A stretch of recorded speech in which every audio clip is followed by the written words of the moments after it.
It's been a long ass day. The Bo Davis of the short tribe. I'm rocking the short shorts. Dude, I wanted to wear controversy. Peep the Look ass. at that, yeah. Oh, nice. that was fucking gay. It's nothing wrong with that though. It's fine. Dude, it's like in the military. You're gay for the stay. Sword and Board, episode 6. Here I am with Greg Thomas, Bastion Armored Fighting. Hell yeah. We go way back, man. Yeah, just too bit, man. I just saw you at the judo tournament back in June over the summer, man. Yeah. Not been too long. Hasn't been too long. How many months ago was that? I believe that was back in, I want to say June. You're pretty good at that one, man. I did pretty all right, yeah. I hear you like grappling in your HEMA fight, so I would hope you would do pretty well in the judo tournament. I grappled twice at Raleigh. What about the old man? Me and I squashed a beef. We squashed a beef on the fucking mic'd up. I remember that was one of the first fights I saw you do, and it was kind of funny because it just paved the way for you being kind of like a maverick in all these tournaments. So. I was 8th at Raleigh that year. Nice, man. And I got put into Tier A this year. And it was a fucking Shark Tank. So what is that? Explain the tiers to me. So like Tier C is like absolute beginners. You know what I mean? And then like Tier B is like your intermediate. Tier A is your your top dudes. So like I ranked 8th at Raleigh. Had to fight Tier A the next one. And it was a fucking Shark Tank. There was nothing but killers in there. I shin sniped Ben Akrig though. That dude's really good. That dude made the finals.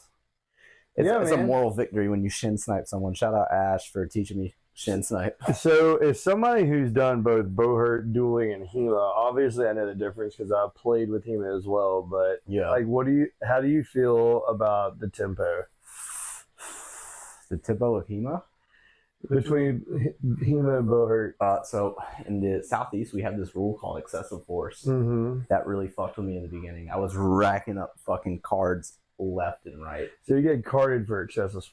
Yeah, you can get carded for hitting somebody too hard. So other tournaments, though, you go up north, you go... Right. Or what that guy said, go to the west. Go to the west. Go to the tournament that hits hard. I'm like, bruh, come. Yeah. Show up to a Buhurt tournament, man. Show up to a Buhurt tournament.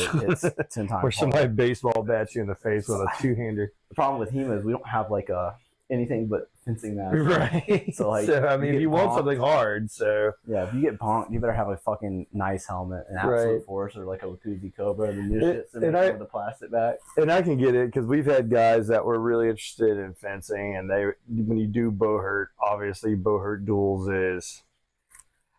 If somebody's been in martial arts and coming from Kyokushin, I have been to like sport karate tournaments, but you know, I kind of get the point of like no excessive force. You're trying to see like flurries of techniques, kind of like volleys back and forth, and I get that. But I guess I'm just that madman that's always like going all out. So. Yeah, usually.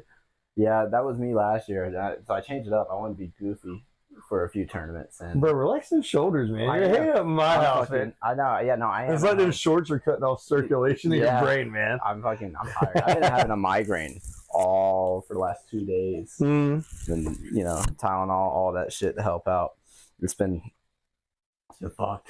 As soon as I woke up the other day, I smoked a cigarette, looked at my phone. 40 Facebook notifications. Oh yeah, dude. I was like, holy shit. I ain't never been grilled. I ain't never been memed so hard. I'm so glad that I like reduced my social media presence because it used to be pretty.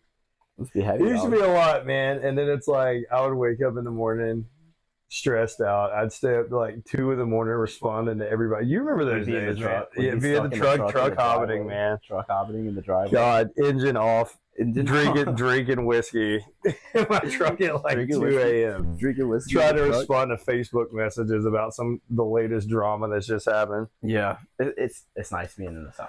There's a lot of good memories here. Yes. If you guys don't know, I originally started on Palmetto Knights with Clay here, team captain.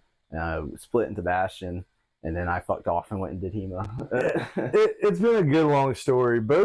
Bo, you've been with us for like a long time, just kind of like either at the forefront of everything, like from social media to like keeping everybody sane or being the one slamming everybody. Yeah, So a side that he probably doesn't show is he's like super sensitive, cared about all the friends. Anybody that was like depressed or emo, he'd stay up with them to like 5 in the morning after a long time of me going to bed. So But yeah, I went through a little dark patch, and he came over to my house like every friggin' day. Yeah, dude, you got to be there for your teammates. Yeah, man. You know, so he might try to act like a little douche on mine, but he's like got a heart of gold. It's all a mask.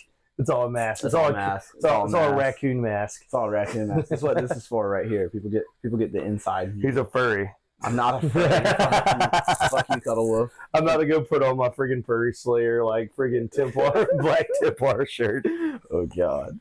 Yeah. So going way back, going into Buhurt. So I'll tell them a little bit about you, your background in martial arts, right? We're all on this martial journey together. So growing up in like the late 80s, early 90s, like Ninja Turtles was pretty rife everywhere. So honestly, a lot different than now.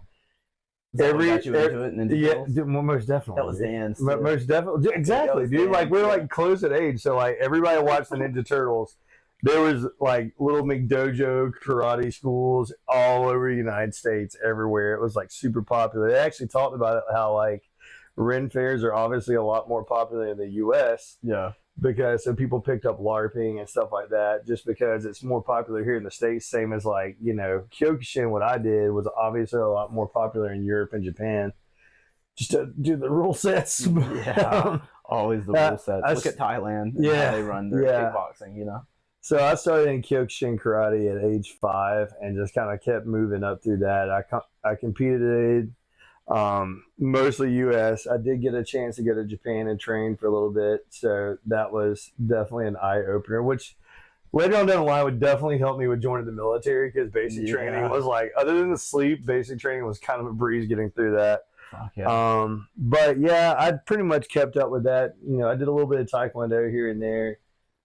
Picked up judo while I was in Japan, like a completely academic knowing of judo compared to what I'm training with now. Yeah. But joined the military in 2010, and I kind of like stopped. There was combatives, but there wasn't really like a lot of places, obviously a lot of time to train, like you know, for the MLS I was in. But couldn't really find schools. The only thing you could find around there was jiu-jitsu, and then there was combatives tournaments. I competed at a Army Regional combatives tournament, and then so I competed, made it to the finals. Definitely got my ass kicked by a grappler, which is a little humbling. So I still won't forget it, but I tried throwing like a roundhouse kick, ate his legs up. Threw a front kick. He grabbed my leg, dumped me down, and put me in a Darce choke. And I felt my neck pop, and I was like, "Ah!" Oh, fuck. So that was the end of my combatives career. But after that, I got out and just kind of floated. Didn't really find anything. Was kind of felt lost. So I found steel fighting and kind of like tried to piddle with that. And met up with Lawrence Lanese with Palmetto Knights. Him on. Joined up and was training it with Palmetto Knights at Dan Bernardo's place at the Well Within. Yeah, that's where I met y'all. Yeah, I was really young. That was hella long ago. So was hooked, man. I mean, I always competed in fighting. Always loved fighting. It was really the only thing I actually enjoyed that like brought me peace, which kind of sounds silly when you think about it, but got me back away from alcohol, got me training, got me like, you know, kind of refocused back into combat sports. And it's been history since then, man. Yeah, man. Dude, martial arts is so good if you just want to square up a little. 100%, man. Like a lot of people, like, you know, I work in the school district now, and I tell a lot of people, like, you can see, there used to be a phrase in Japan, I couldn't tell you in Japanese anymore, but they're like sitting around. How PG are we on this? Dude, I smoke weed on this. Okay, they say standing around with your dick in your hand, right? And it's just for those guys who got their hand in their pants and they have nothing better to do. So that's like the only stimulation. It's not masturbating. It's just holding your dick. The reference. Yeah, you're sitting there holding your dick. So be that dude who's holding his dick. I got a lot of kids at the school that I'm like, what do you do? Like, they're the ones that are constantly getting in trouble. I'm like, well, what do you got going on, man? Yeah. Whether they go home, they smoke weed, or they fucking start playing Xbox. That was me for a long time before I found PK. You know, I'm not shaming. I gamed before, you know. Like, I did other stuff before I was, you know, my current profession. But you're not doing anything. You have no goals. You have nothing to push yourself. And if you know as well as I do, because I've yelled this at you 1,000 times before too. But without having a goal in mind, you kind of just languish. And I mean, since you started, you know, Carolina fencing, dude, you've just been like crushing it. Like new Absolutely. students, like, and I don't think anybody other than me like expected you to take it to the height that you got. But this was like, I remember this was a pipe dream. It was a pipe dream, dude. We were at judo, and you talked about wanting to do this, and it started, which a lot of people don't probably remember this, but the Band of Bastards was like a group of like four dudes that Bo knew that he wanted to have like his own little junior Buhurt team. I wanted the fucking club to be named Band of Bastards so bad. Right, but I mean, it's like you could tell that that's something that you wanted. And I mean, now you got the banner, you got the pins, you got the little like cockades and everything like that. You got like all these. We have a representative and agents that basically means you can wear the cockade. How long? Every club in South Carolina. How long, other than training, have y'all been able to like? It's been what, about 2 years since y'all been actively competing, or about actively like as a school? Not like as a school, but like competition. So like same 2 years. Okay, 3 if you count Connor. Bro, that's the year before last. That's pretty significant, man. Yeah. So it's been a lot, man. It's been a lot. With Bastion, dude. I mean, Bastion honestly is at our. As soon as we get the Carnage next year, is that next year? Yeah. That's next year. If we get a Carnage next year, Bastion's going to be at 3 years, and I mean, I'm pretty sure. That's crazy to think about. Yeah. It is, man. You were actually in that little group chat, man. Yeah, I heard. Yeah, you were in like, the candlelit like living room, like where everybody was conspiring to make Bastion, man. I remember when we were drafting Bastion, and me and Dylan are sitting there like, we just want to fight. Yeah, we just want to fight. We were like, so that was a hard vote for me too. But I mean, sometimes you just got to pull that trigger because I mean, Bastion's like been meddling pretty consistently. Yeah, so y'all are out there kicking ass, dude. So we'll try to keep up with it. So, but always. I mean, like I said, for as long as I've known you, you've always wanted to teach. You've always had like a really big passion for it. You're honestly great with kids. I don't want to teach kids though. I know, but you are though. Like, so you've got like that patient. What's up, Fenris? We got Fenris here. Hey, Fenris, come here. Fenris on the couch. Get him mic'd up. What's up, buddy? What's up, boy? Yeah, I don't want to teach kids though. I mean, it's all right, man. Like, I don't know why I would teach kids. I'm not a role model for kids. That's my thing. But I'm a good example of what not to be. When you have to teach kids and clean up some of your actions and stuff like that, that's almost a teachable moment for you. Yeah, because then you learn to mature. But like, it's a passage of time where I remember we have a fighter on our team named Blade Brooks, and this dude just runs to the front lines. Yeah, like goes out on a shield every time. And I remember being that guy, and I'm like, yeah. Now I look back, and every once in a while I'm like, I still kind of want to like get out there and like get in the trenches instead of like grappling or being on a wing or like floating center. And I'm like, that's his time, like I'm gonna let him like get his glory. Like, you're gonna chill out. Yeah, I'm gonna chill out and just get these like easy like hip tosses off the rail. So I'm gonna let him go out there and like fight like 4 guys at once. Yeah, that is he's built like a brick shit house. Yeah. Shout out Blade. Shout out Blade. Shout out Blade. Dude's a unit. Yeah. But honestly, I think something like for you to like, and I mean, enjoy your time with it. Enjoy like making your enjoy making your rounds and your legend, but at the same time, like take which you're very familiar with them as well. The brain fart right now. What they look like? No, it's the lightsaber group here in Aiken. Oh, I'm actually gonna go do a mic'd up video. Yeah, Commander Negra, and dude, he's I've been talking super good. I'm having him on the podcast. Saber something. I'm having a brain fart. That's terrible. Aiken Saber Academy. Aiken Saber Academy. Shout out Aiken Saber Academy. But I've done a lot of work with them when I was with Pal Mennonites, and dude, the work that he's done, especially because there's a lot of kids with like mental stuff, and a lot of people with autism, but the biggest everyone with swords. Right. Fair enough. Some of us have ADHD or PTSD, but same.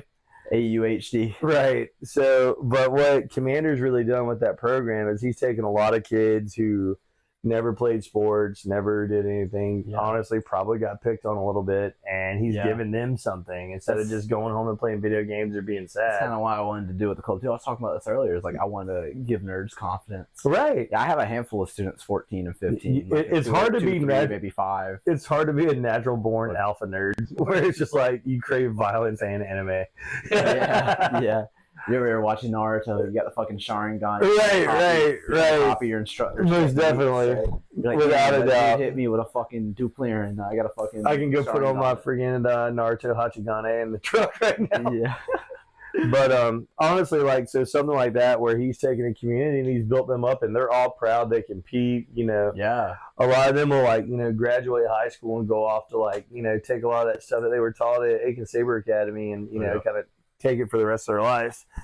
So it can be a good thing, you know. Do it when you're ready. So yeah, I mean, one day maybe. Right now, you know, I'm focused on just running a little competitions. Right. No, I feel you. It's been good too. You know, I've been working on me a lot. I can tell. So I invest in me so I can invest in my people. You know. Yep. You can't keep giving if you don't got nothing to give. You know what I mean? That's one of the big things. I feel like I remember a conversation I had with you when I was going down the road and you were just spent after. It was a lot of personal stuff you were dealing with at the time. Yeah. But you had just gotten back. Was it Savannah that you came back from recently? I just got back from Raleigh. Okay. So, and you were just like wrecked. And like that was really personal for me. Because I don't think that was Raleigh. I don't think it was Raleigh. I think it was somewhere in Georgia, by dude. the time I got back from Uber, there's a whole story with that. Right. Yeah, I was wrecked. I was. So, and I mean, you were there with me through, not really a breakup, but you know what I mean? Talking about Voldemort. But anyway, no Voldemort. Like going through that and some of the interpersonal, you know, stuff we were dealing with Palmetto Nights, and that just absolutely took a toll on me between sleep, happiness. Like, I mean, I'd kind of lost my love for fighting. Oh, fuck. Yeah, dude. You remember that? Yeah, I do. Yeah. So that was, you were coming in, we were listening to metal in a car coming back from the witchcraft shop in Augusta, dude, just like screaming. I was dying in that shop, dude. Dude, yeah. Like, I think I went outside and just started smoking cigarettes. I don't even, I just like slob squatted, smoked cigarettes the rest of the fucking day. Oh, man. Yeah.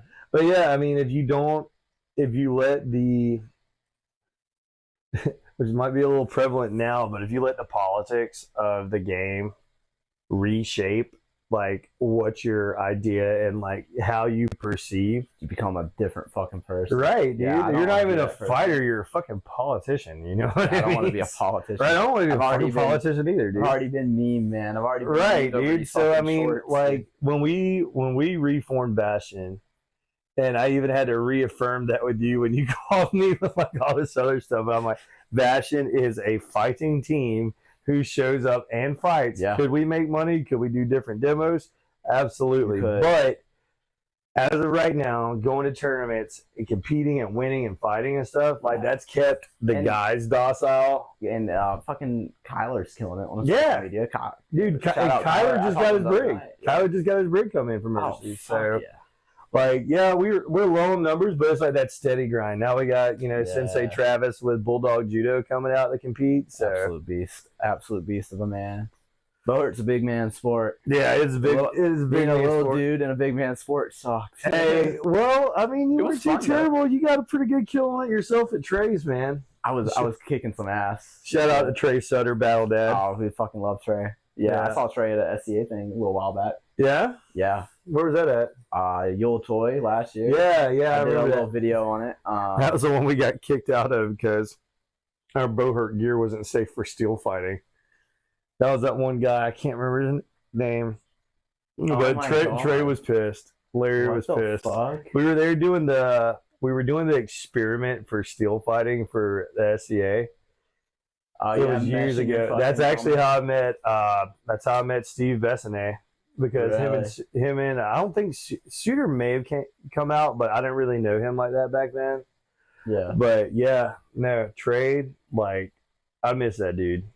Yeah, you need to get him on a podcast. That'd be super fun. Just pull up to Trey while he's working. Just like you know the days where you're sitting in the shop drinking whiskey. Dude, I'd be going to bed at 4 a.m. and all I'd hear is, dude, Trey, for any fantasy nerd, is like a giant version of a dwarf. He's 100% the blacksmith you would see in any fantasy game. Like, you need to meet my boy Daniel. I mean Daniel, but listen, we're talking about Trey. We're talking about Battle Dad. I know, but I'm go on about Trey. I'll tell you about Daniel.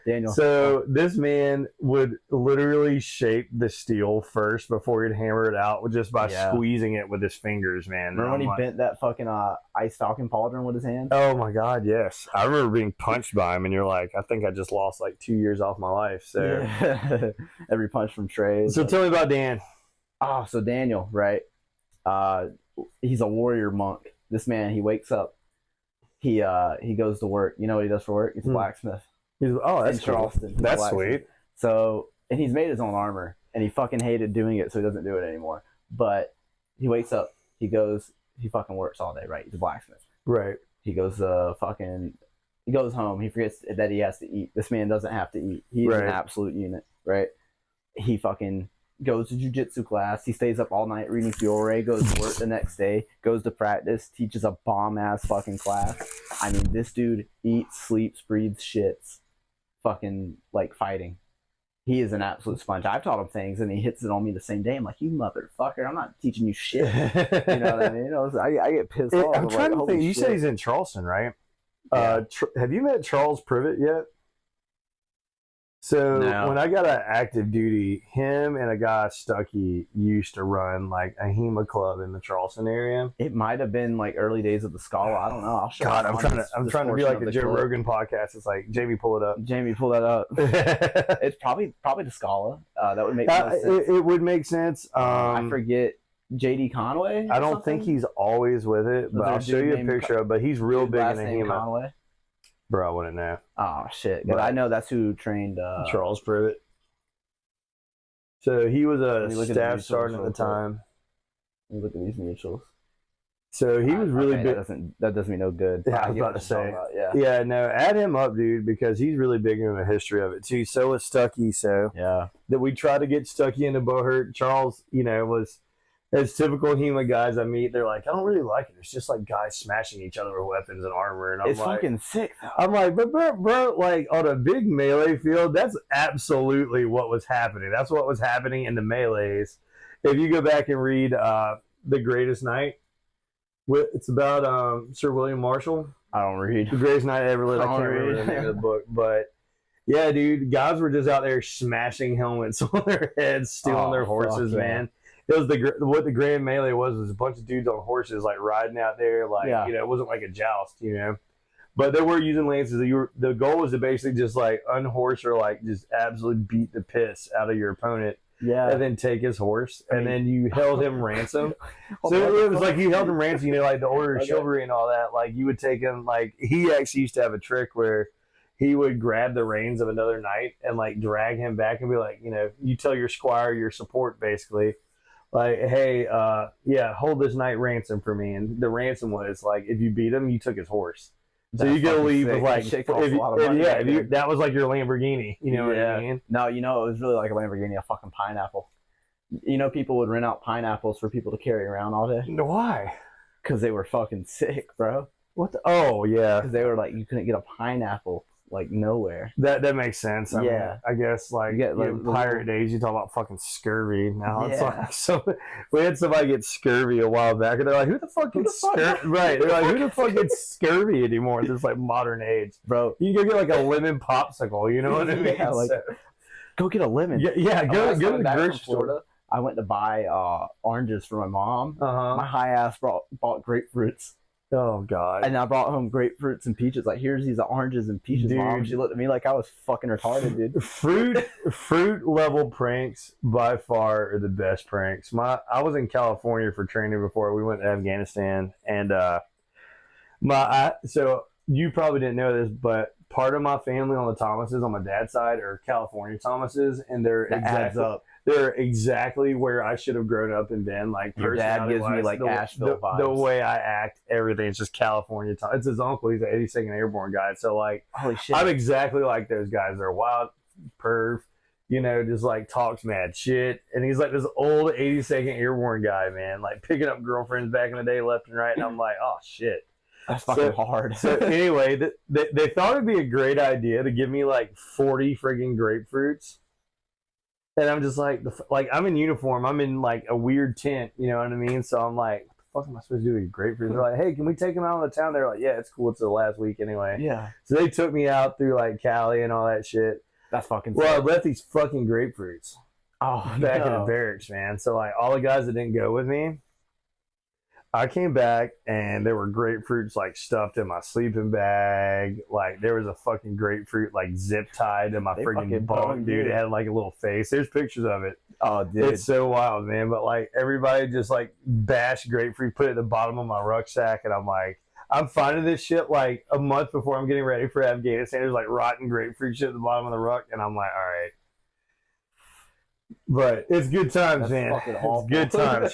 Fruit-based pranks, always the best. Stink. Oh my god, it's so good, dude. Yeah, slice up like a freaking dragon fruit and like stick it in somebody's like. You pull out the vent cover and just stick it. So, especially in winter when you're burning like the heater all the time, you know, and just that smell just wafts you in the face and you have no idea where it's coming from. Oh, I had this fucking hurricane came through. I got a fucking mold problem in my gear cabinet. Right. You want to talk about fucking bleach? Man, I soaked so much shit in fucking bleach, man, and it still did fucking like nothing. Right. Oh, shit, we got a call. Take the call live. Oh, take the call live. Who is it? It's Blade. Yeah, take it live. Hey, what's up, man? Hey, do you mind if I run by your place and just grab my kit real quick? Yeah, that's fine. Hey, say hey. You're on a live podcast right now with Bo and the Carolina Fencing Group. Hey, Blade. How's it going? Good. How are you? We were just talking about we were just talking about you. You're on the podcast, man. So say hey to the viewers. You told me this is gonna be Joe Rogan. Yeah, dude, it's totally Joe Rogan. Joe Rogan. Joe Rogan. I want to come on your podcast, Joe Rogan. Give me your belt. Give me your belt. Give me your belt. Give me your belt. Give me your belt. Wait, where's Connor? he's doing the Mulan thing for. Dude, we'll show that shit to you later. Oh my god. But yeah, that's fine, man. You know where it is. Where's the Conor McGregor cutout? Oh shit, we do gotta get Conor McGregor out. Where's all right, Conor man. McGregor? Come on. Come on, Blade. All right, I'll talk to you later. All right, bye. Where's Conor McGregor? Let me see if I can find Here, let me give you. He's right there. He's right there. We're gonna have Conor McGregor. On Sword and Board. Well, a lot of people probably didn't realize that Conor McGregor was going to be in the podcast as well. Yeah, featuring Conor McGregor. He's just out of frame. It's cool. It's cool. We used to bring Conor McGregor to tournaments with us with a Commenter Nights t-shirt on him and tag him on everything. Sponsored by Proper 12, Mommy Whiskey. Give me your bet.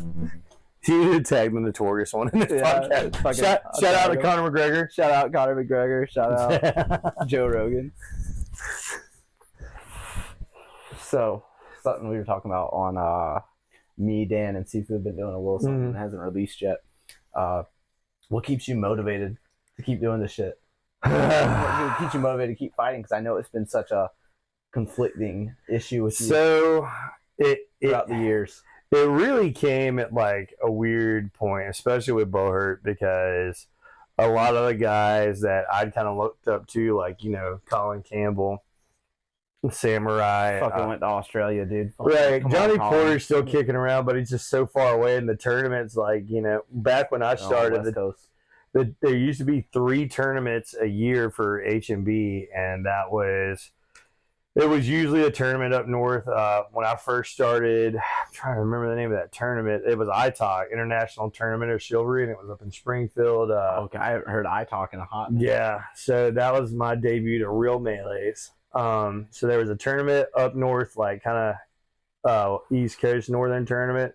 They ended up turning in Detroit with Autumn Assault, ran by Detroit Fight Club, and then, you know, they had their split. Became Yaz and I was talking about them earlier. Yeah, I was talking to a dude from Minnesota, and he was like, I was like, where the fuck is Detroit? Right. Michigan. I was like one state off. I was like, oh, fuck. You know, I was like, shout out Detroit Fight Club. Shout out Nyaz, USA. Right. And they're both doing it like really well. But there was a tournament there. There was a tournament on the West Coast. So the ITOC or Northern East Coast tournament was usually like who determined USA won for a melee team. Yeah. USA 2 was usually determined. I think it was almost exclusively in California back then, and then there was Carolina Carnage ran by Palmetto Knights, and now Carnage is the national qualifier. Right. Yeah. So it's but yeah, so it was 3 tournaments a year, and there were the teams that obviously like went to every single one of them, like straight up just fly everywhere for these tournaments. Now it's a little different because where it's turned into now is drive up to Virginia. Well, you can drive up to Virginia, but it's just like you kind of handpick which tournaments you go to, so you might not always see your boys. You know what I mean? Yeah. So it kind of turned into a weird grind. Obviously, COVID took a big hit on international travel, which was my favorite. But then, obviously, with the war in Ukraine, that fucked shit up. Yeah, it really messed up. We got a lot of buddies over there. Ilias was shooting, all those guys. Fucking Igor. Yeah, fucking wild man. I was watching Buhurt is love. His shit last night. I was watching his GoPro videos last night.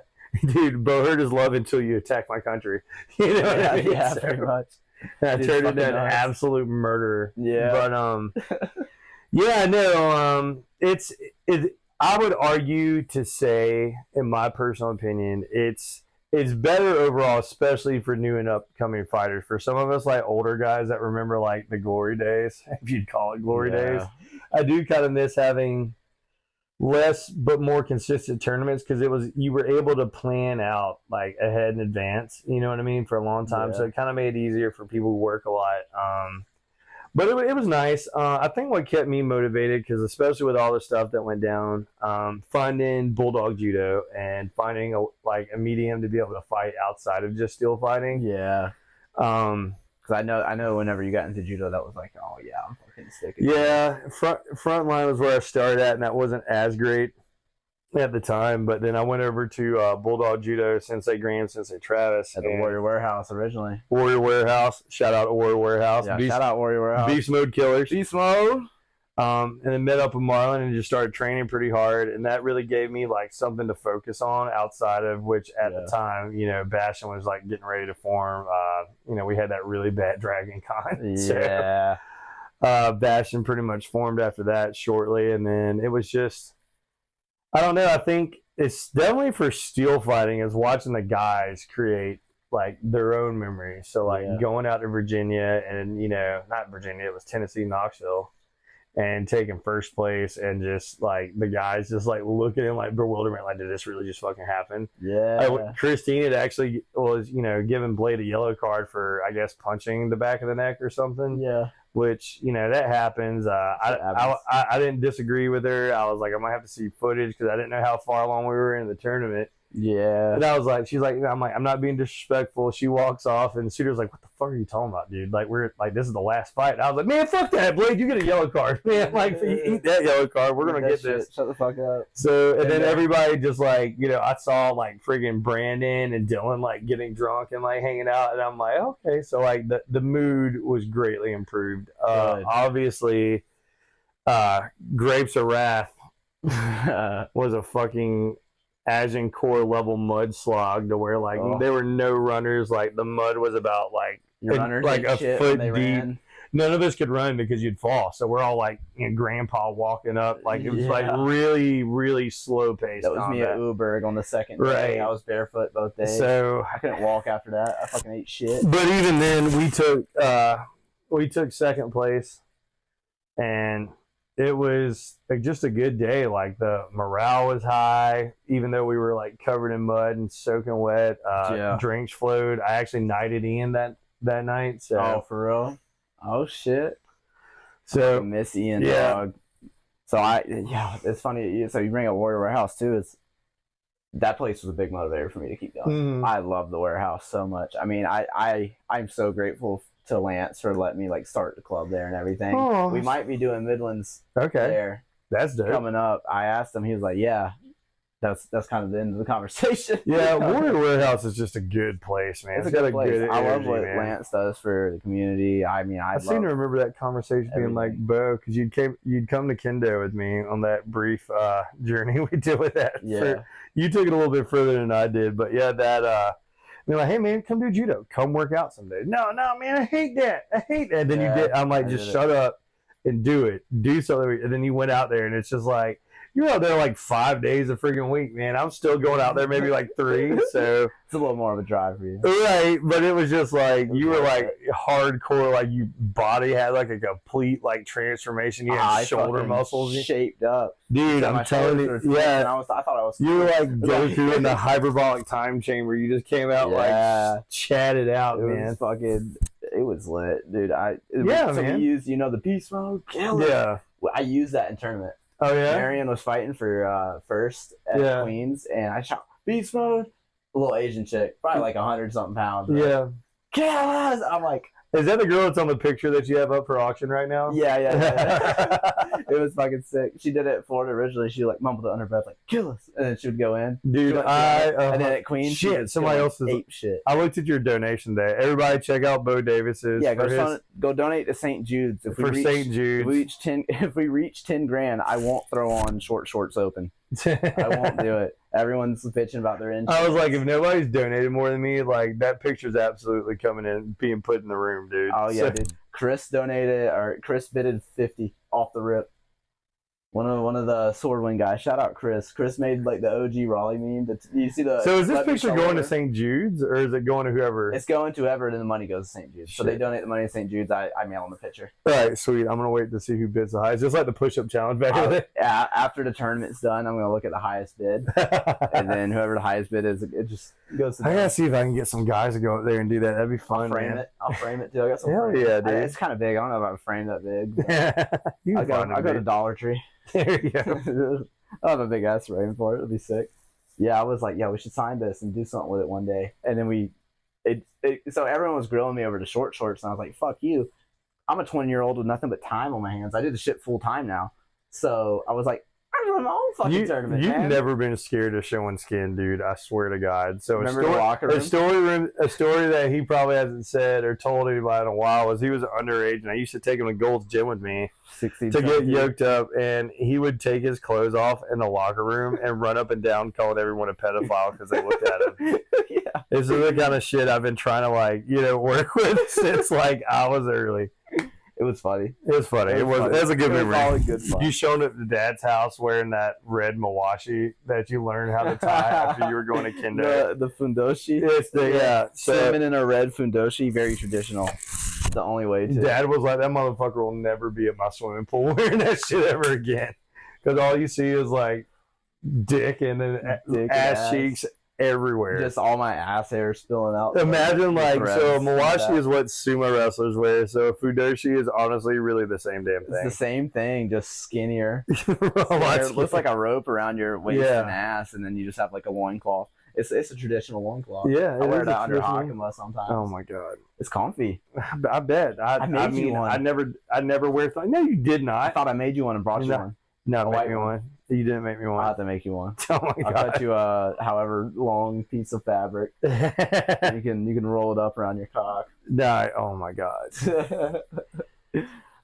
Shit, man! Fucking. So I mean, like, current state of Bastion's looking good. Current state of Judo's looking good for you. What's the future looking like, man? So we're actually going to hit our 4th tournament coming up really soon. It's September 21st.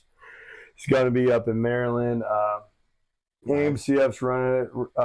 Roger's like super cool dude. He's running it. It's going to be at a brewery again, but they're really like the state of Buhurt is just completely different. Joe Rogan actually mentioned AMMA.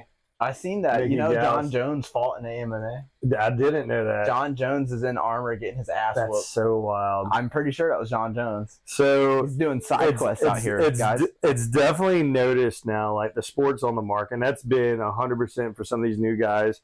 Mickey Gauss with Nashville Armored Combat. Yeah, I'm trying to do that with Combat Longsword. Right, for sure. My own tournament rule set, so it'll be like in a ring, in a cage, right. Whatever. And it'll be like, you still break the exchanges, right. Sword fight, you know what I mean? But you have the potential for punch, kicks, arm bars in the fight, because if you're so shit at sword fighting, right. And you get arm barred, you deserve to get Are you making these rules for yourself, though?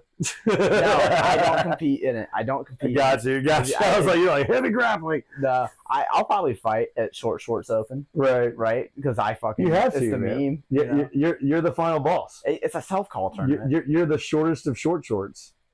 I can cut them shorter. Ass out. Just Ass put on out. the Fidoshi, man. If they don't change the rules to Raleigh Open, I'm going with a thong. Marshall was going to do a thong if Hot Sword Summer allowed it. And I was like, I'll do short shorts. Then it didn't allow it. I was like, fuck. But I still got my photo out there. That photo kind of started it. Dude, that reminds me of a trade practice where all of us wore Ranger panties. And we were trying to get PK to, like, make some. But, like, you know, Alex just shows up. But, yeah, no, it's pretty good. Roger's running it. They're going to be putting the fighters up at Great Wolf Lodge. So, like, we're not even paying for rooms, man. So, I was like, you know, that was able to get a... Yeah, Great Wolf Lodge? I hope you get E. coli. Yeah. Right. No, that's but yeah, I think it's definitely a lot different. So that'll be our 4th tournament. We might try to do Cincinnati Siege next year. So Cincinnati looks fun. We're trying to get about 4 tournaments in, like a season before. I think it's a little bit early for international travel. Competing as Bastion, but I think that we've had obviously some fighters compete at the new tournaments, but still nothing will ever quite be like, you know, Battle of the Nations, Serbia. Battle of the Nations. RIP. RIP. I'll never be able to go. I want to get back into it. Dude, we got you, man. I gotta get my shit together to get. Maynard might be selling armor. Yeah, he might be selling armor. Yeah. So there's that. He has my sword still. Yeah, he does. I need my fucking sword back, Maynard. I need my fucking sword back. I think he's got some shit he's worried about right now. But is Blade here? Is Blade here? That's Dad. Hey, Dad, I'm doing a podcast. Can I hit you back up? You doing a what? A podcast. Say hey to Bo. Hi, Dad. Hi, Bo. How are you? Call me back. Call me back. All right, love you, Bo. I love you, Dad. Love you back. But my dad's also like Bo's surrogate. That kid shit, man. I was just holding it. I have a bad habit of holding it. I picked up cigarettes, quit that shit. Here I am hitting that shit. Yeah, you need to get on that Zinny Zin. I put a Zen in at work once, and I was talking to my manager, and I just felt like vomiting all over. It's like dip, dude. Like, if you didn't ever dip before, then it's obviously gonna suck. It was all right. I'd be like, I could still walk. Right. I didn't want to, but I could. Ugh. It gave me a little bit of headache. Yeah, if you threw a big, like, grizzly wintergreen pouch in, like, you would friggin' fall the fuck out, man. That sounds great. I used to have, like, a friggin' hypochondriac nightmare every time. Like, when I dipped, like, early middle school occasionally. Early middle school? I would get, like, a buzz. It was a different time. It was a different time. It was a different time. There were no vapes. How old are you, Clay? 35? 38. Ooh. Yeah. I always think of you as 35. So, yeah, we'd put dips in, and we didn't know what a buzz was because we were freaking children. You know what I mean? So I was like, oh, no, Mom, I had the Bruce Lee thing. Because they told me, like, I got kicked in the head too many times, so we probably had, like, an aneurysm and died. I was like, I had the Bruce Lee thing, Mom. My head's fuzzy. She's like, why? I'm like, I don't know. Karate kicks in the face too much. I had the Bruce Lee thing. And I was just having a buzz, and I didn't realize it until, like, I got a little bit older. I'm like, oh, that's what that was. Yeah. I feel like you're going to fuck ball. Dude, back bro. in the day, for me, I'm talking like let's say 5-6 years ago. I'm like 14, 15. Right? Me and my buddy started smoking cigarettes, and then the Juuls came out. Right. And then, like, I would be sleeping at the house, and we'd smoke and shit. But I'd wake up, homeboy would come down at 4 a.m, make me hit the Juul. I'm not even awake. The Juul would have me fucked up. He'd be like, walk up the stairs, fall face first. Dude, I instantly heard, and this might bring a fond memory for you. It was like, dude, where the fuck are your parents? Yeah. Shout out for Colin Campbell. You don't pet Clay. You don't pet Clay. He'll choke slam you by the dick. What a just absolute, like, mountain of a man, dude. I love Colin. You gotta get Colin on a podcast, dude. Like, I'll go to Australia and get Colin on just zoom it. Just zoom it, bro. No, I gotta go to Australia. Go to Australia then, man. Go to Australia, pop on the couch, put a fucking flag. Dude, like, Carolina Fencing Association is a freaking non-profit, right? No, it's a for-profit, right? I'm an LLC, yeah. Right, yeah, just finance that on your taxes, dog.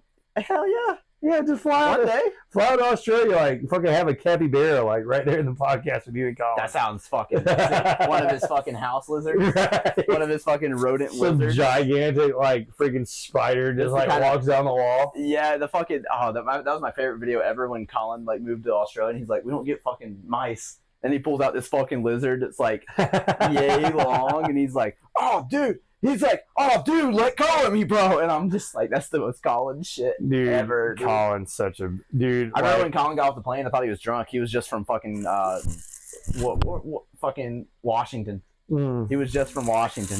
He wasn't Seattle. Seattle, yeah. I was like, people are like this? Dude, he drank that whole night and got high.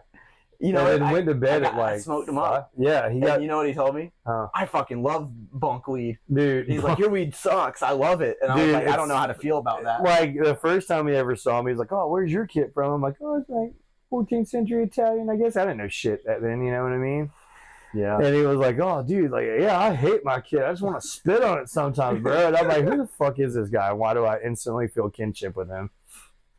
So, but no, like, Colin's like never met a stranger. Bro. He's never met a stranger, man. He's never met a stranger. Never. That dude's energy's everywhere. Yeah, like some guy who truly, win or lose, truly just loves being in a battle, dude.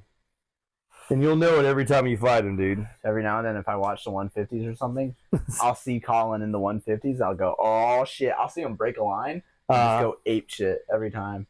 Later. No, I guess he was. Yeah. Damn, that was quick. Holy shit.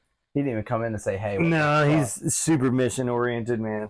Yeah, it's true. It's true. Nothing wrong with it. Nothing wrong with it. Well, hell yeah. Fucking go to the gym after this, right? Yeah.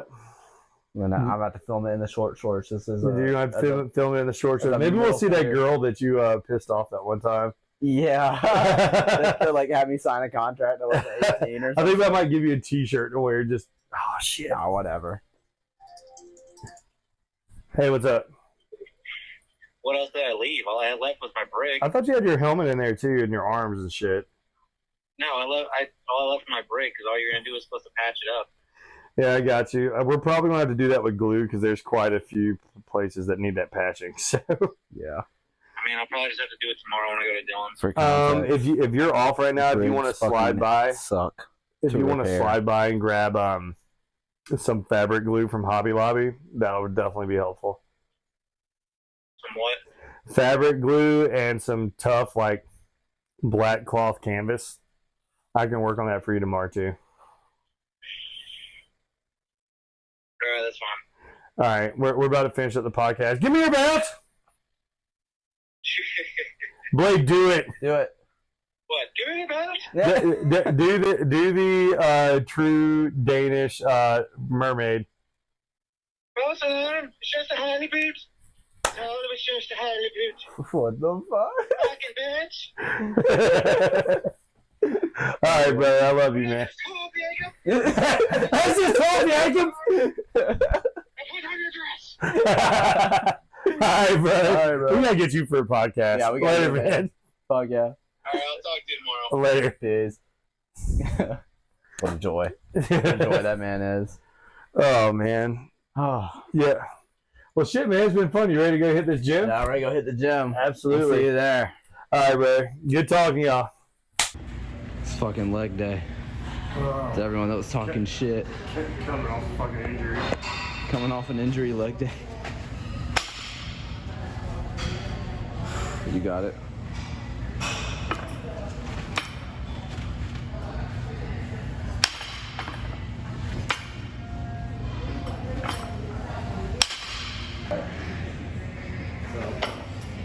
Get up under it. Get a butter? Yep. Use your hips, buck it up. There you go. That was a good one. Yeah. Ish.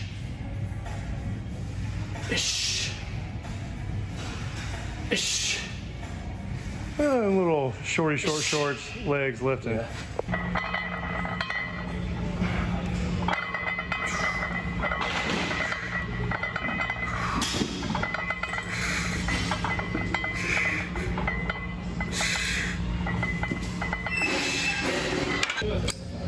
This is for the short tournament.